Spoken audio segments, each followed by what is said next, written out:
It makes me laugh here when people say I'm going upstate and they only mean an hour up the Hudson. You know, what we would think is way upstate is what you call central. So just so everyone knows what we're talking about, it's that part of the country. How are things? How are job openings, especially manufacturing? The report this morning showed a little bit of weakness there. How's the labor market looking? Actually, we could look for many more workers.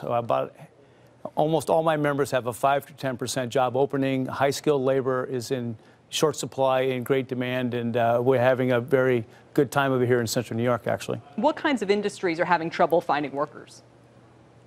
You know, manufacturing, advanced manufacturing, technology jobs are all open. I've got members who have 30, 40 more openings. You can't find technicians, you can't find engineers. It really speaks to a job market that's missing a whole group of talent that we need. You know, when I lived around there, it was a couple decades ago now, but the economy wasn't exactly booming. And so I'm very curious, is the economy upstate doing very well? Because the Beige Book anecdotes from the Fed suggested that yesterday. They talked about strong retail sales, even a strong housing market. Is it that, or is it that there's been a shortage of the right kinds of workers to fill these jobs? I think there's a shortage of the right kinds of workers to fill jobs. And I do believe that the unemployment rate speaks to that. At 3.8%, we essentially have full employment.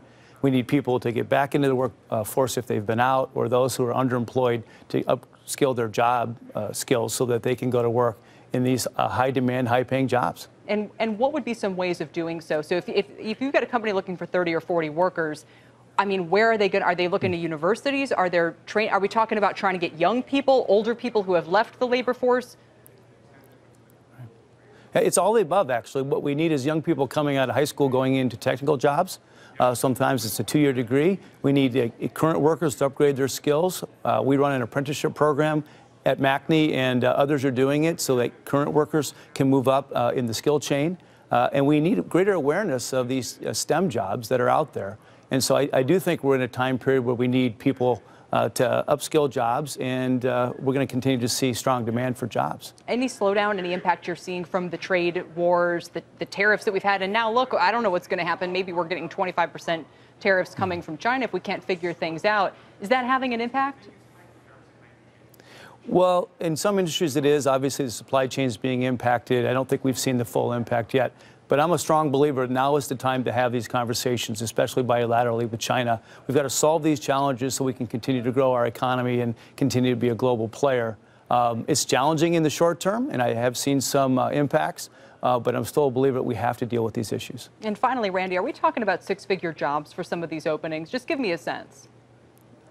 Yes, we are. We're talking about really great paying jobs, especially for engineers, but even technicians, $75,000, $80,000 a year with benefits. These can be had with 2-year degrees or upskilling through apprenticeships. So these are very good paying jobs.